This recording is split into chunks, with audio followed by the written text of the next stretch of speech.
الرسول پیغمبر اسلام کے جانشین، یہ ہمارا موضوع ہے۔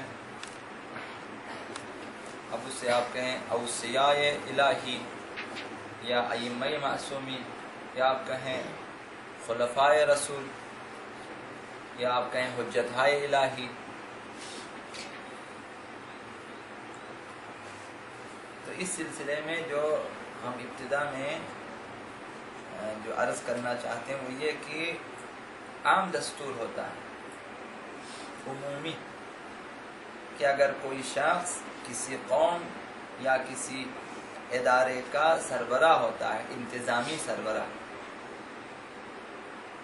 اس قوم اور ادارے کا انتظام اس کے ہاتھ میں ہوتا ہے، اگر وہ شخص کسی وجہ سے عارضی طور پر اپنے فرائض سے عہدہ برا نہ ہو سکے، بیمار ہو جاتا ہے، سفر پہ چلا جاتا ہے اور اپنا جو ہے انتظامی امور انجام نہیں دے سکتا، وہ موجود نہیں ہے، عارضی طور پر ہی صحیح، تو وہ اپنا جانشین یا نائب مقرر کر دیتا ہے کہ جب تک میں حج سے واپس آ جاؤں، جب تک میں سفر سے واپس آ جاؤں، یہ جو ان کا ہر ادارے میں ہے، یا اس کا جو ہے وائس پرنسپل ہوتا ہے، یا کوئی بھی وائس ہوتا ہے، خلاصہ اس کی ذمہ داری ہوتی ہے۔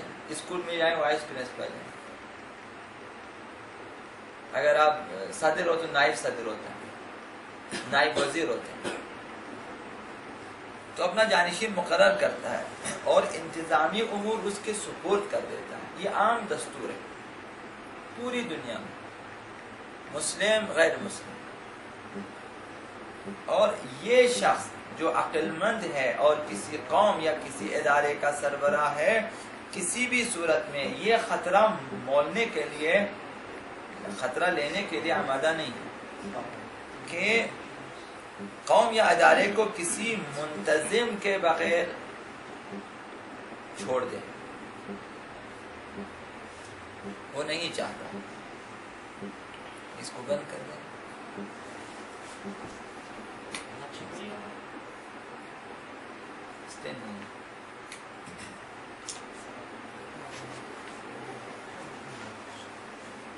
اگر جانشین مقرر نہ کرے، کوئی نائب مقرر نہ کرے، تو پورا ادارہ یا پوری قوم خطرے میں ہے، کوئی سربراہ نہیں ہے، کوئی اس کی پیروی کرے، کسی بھی حادثاتی صورت میں رہنمائی کرنے والا کوئی موجود نہ ہو، لہذا کوئی بھی عقل مند سربراہ یہ خطرہ قبول نہیں کرتا کہ اس کی قوم یا اس کا ادارہ جو ہے بغیر کسی انتظامی کسی منتظم کے بغیر رہ جائے۔ پیغمبر اسلام بھی اس مسئلے کی اہمیت سے بخوبی واقف تھے، یہ ہم جانتے ہیں، یہ اہل تشیع ان کا یہ نظریہ ہے، اور ان کے پاس اس بات کی دلیل ہے کہ پیغمبر اسلام اس مسئلے کی حساسیت سے بخوبی واقف تھے۔ یہ مسئلہ یعنی کسی کو اپنا جانشین مقرر کرنا کس قدر ضروری ہے اور کس قدر اہم ہے، بخوبی واقف تھے۔ چنانچہ جو ہی کوئی شہر یا قریہ اسلامی دائرے میں، دائرہ حکومت میں شامل ہو جاتا، آپ ایک منتظم مقرر فرماتا تھا کہ تو وہاں کا انتظام تمہارے ہاتھ میں، کسی کو وہاں پہ بھیج دیتا تھا۔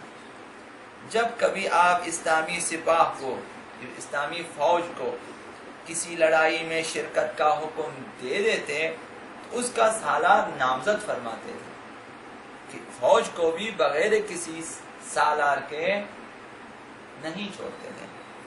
بعض اوقات کئی ایک متبادل سالاروں کا تقرر فرماتے تھے کہ پہلے یہ، اگر وہ نہ ہو یہ، اگر وہ نہ ہو یہ، متبادل سربراہ بھی مقرر فرماتے تھے۔ علاوہ ازیں اس کے علاوہ جب بھی آپ سفر پہ روانہ ہوتے، انہیں پیغمبر اسلام کی سیرت تھی، پوری 23 سالہ اپنی پیغمبری اور رسالت کے زمانے میں پیغمبر اسلام کی عادت اور ان کی سیرت یہ تھی کہ جب آپ کسی سفر پہ روانہ ہوتے یا کسی جنگ میں بنفس نفیس شرکت کا ارادہ فرماتے تو اپنی غیر موجودگی میں مدینہ منورہ کا نظم و نسق چلانے کے لیے ایک جانشین مقرر کر دیتے تھے۔ پیغمبر اسلام اس حقیقت سے بے خبر نہ تھے کہ آپ کے وصال کے بعد، آپ کی رحلت کے بعد امت مسلمہ کو الہی قوانین کے نفاذ اور اسلامی مقاصد کی پیش رفت کے لیے ایک معصوم سربراہ کی ضرورت ہوگی۔ جو بھی کسی غیر معصوم کے بارے میں سوچتا ہے غلط سوچتا ہے، اصلاً اس نے اپنی عقل سے کام نہیں لیا ہے، اس کے لیے زیادہ دلیلوں کی ضرورت نہیں ہوتی۔ باقی جو مکاتب فکر ہیں جن کا یہ کہنا ہے کہ پیغمبر اسلام نے کسی کو اپنا جانشین مقرر نہیں کیا اور چلے گئے، امت پہ چھوڑ دیا، اب امت کی مرضی جس طرح چاہے کھیلے، اسلامی اصلاً پیغمبر اسلام کے اوپر تہمت ہے یہ۔ کوئی بھی عقل مند انسان چاہے وہ غیر مسلم کیوں نہ ہو ایسا کام نہیں کرتا۔ حتیٰ ایک گھر کا سربراہ بھی اپنے گھر کو اس طرح چھوڑ کے نہیں جاتا کہ تمہاری مرضی، تم اپنے نا بابا لڑائی ہو جائے گی۔ حتیٰ 2 بھائی 3 بھائی اور بھائی بہنوں میں بھی لڑائی ہو جاتی اگر بغیر کسی سربراہ کے چھوڑ دیں، اگر وصیت نہ کریں، اگر ہدایات نہ دیں، چاہے کہ ایک اسلامی حکومت کو پیغمبر اسلام بغیر کسی سربراہ کے چھوڑ دیں۔ پیغمبر اسلام نے حکومت قائم کی ہے، پیغمبر اسلام نے فوج تشکیل دی ہے، پیغمبر اسلام نے گورنر مقرر کیے ہیں، پیغمبر اسلام نے محکمہ عدالت قائم کیا ہے، وہ سب پوری حکومت قائم کی پیغمبر اسلام نے۔ کون کہہ سکتا دنیا کا صاحب عقل اور کامل عقل والا شخص، یعنی عاقل ترین جو سربراہ ہے عاقلان، وہ امت کو اسی طرح چھوڑ دیں، بھائی میں جا رہا ہوں تمہاری مرضی، جس کو جائے وزیر بنانے کے سربراہ ایسا نہیں۔ یہ تو کوئی بیوقوف بھی نہیں کرتا، جو بھی یہ سوچتا ہے غلط سوچتا ہے۔ پیغمبر اسلام نے اپنی زندگی میں بارہا یہ کام کیا، ایک سربراہ مقرر کر کے، فوج کا سربراہ مقرر کیا، ہر علاقے کا ایک سربراہ مقرر کیا، اپنی حکومت میں سربراہ مقرر کیا، خود اپنے لیے سربراہ مقرر کرتے رہے، اول تبلیغ سے لے کر آخر تک۔ دعوت ذو العشیرہ اولین تبلیغ علنیہ، وہاں بھی اپنا جانشین مقرر کیا، آخری تقریر حجۃ الوداع وہاں بھی جانشین مقرر کیا، وہاں 12 کے 12 جانشینوں کے نام لیے۔ ٹھیک، یہ نہ صرف اہل تشیع میں ثابت ہے، اہل تسنن میں بھی ثابت ہے، تمام ان کے مکاتب فکر میں ثابت ہے، یہ 4 کے 4 مذاہب میں ثابت ہے۔ مگر یہ ہے کہ مانتے نہیں۔ مانتے کیوں نہیں ہیں؟ بعض لوگ ہیں جو تعصب کے ہیں، لیکن بعض لوگوں کے لیے بہت مشکل ہو جاتا ہے چھوڑنا۔ آپ یہ تصور نہ کریں کہ آسان ہے کہ اگر 3 خلفاء کو عاشقانہ ان سے محبت کریں اور ان کی خلافت کو قبول کریں، اور اس کے بعد ایک دن ثابت ہو جائے کہ نہیں ان کی خلافت صحیح نہیں تھی، 12 جانشین تھے پیغمبر اسلام کے جو نام بنام اس طرح سے ہیں، اور ہماری کتابوں میں بھی چیزیں موجود ہیں، اب اچانک آپ کیسے چھوڑیں گے اسے؟ نہیں چھوڑ سکتے۔ مثال دے دوں آپ کو، آپ جائیں ہاسپٹل، وہاں سے آپ ایک بچہ اٹھا لیں اور آپ پالیں اسے، ایک دن اس کے والدین آ جائیں کہ بھائی اس کے والدین پیدا ہو گئے ہیں، اب اس بچے کو لے کے جانا چاہتے ہیں، آپ کے لیے چھوڑنا مشکل ہے، کیونکہ آپ دل بستگی ہو گئی ہے اس کے ساتھ، پیار ہو گیا ہے، محبت ہو گئی ہے۔ اب اچانک آپ کہنے یار یہ تو کسی اور کا بیٹا میں نہیں رکھ سکوں، میں نے دینا ہے۔ تقریباً اس قسم کا ہے کہ جب آپ خود ہمارے لیے آپ بولیں تشیع اگر آج ثابت ہو اہل سنت درست ہے، آپ کے لیے تشیع چھوڑنا آسان ہے، بڑے آسانی سے آپ نہیں چھوڑ سکتے۔ تو اکثر جو ہیں اہل سنت میں جنہیں ثابت ہو جاتا ہے تو وہ وہیں رک جاتے ہیں۔ بعض لوگ اقرار کر لیتے ہیں، صرف جو ہیں شاید 1000 میں سے ایک اہل سنت میں جن کے ہاں یہ چیز ثابت ہو جاتی ہے وہ شیعہ ہو جاتے ہیں۔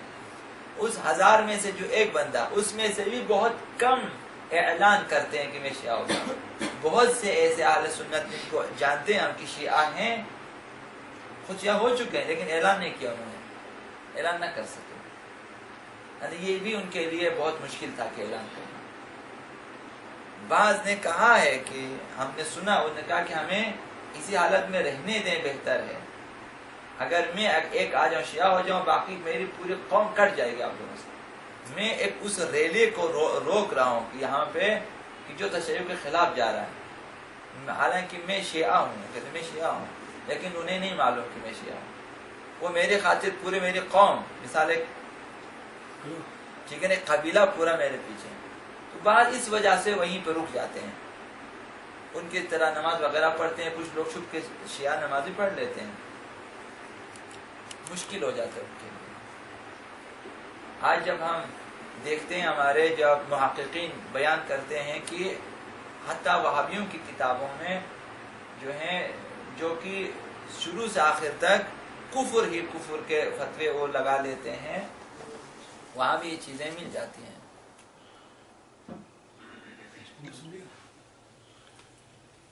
اندر الماری میں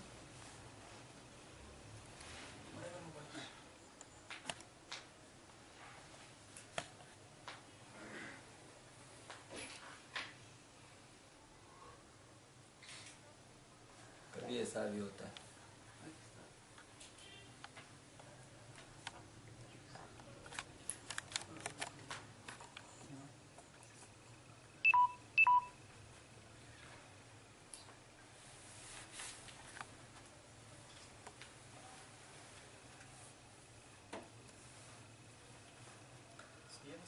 بالکل ٹھیک ہے.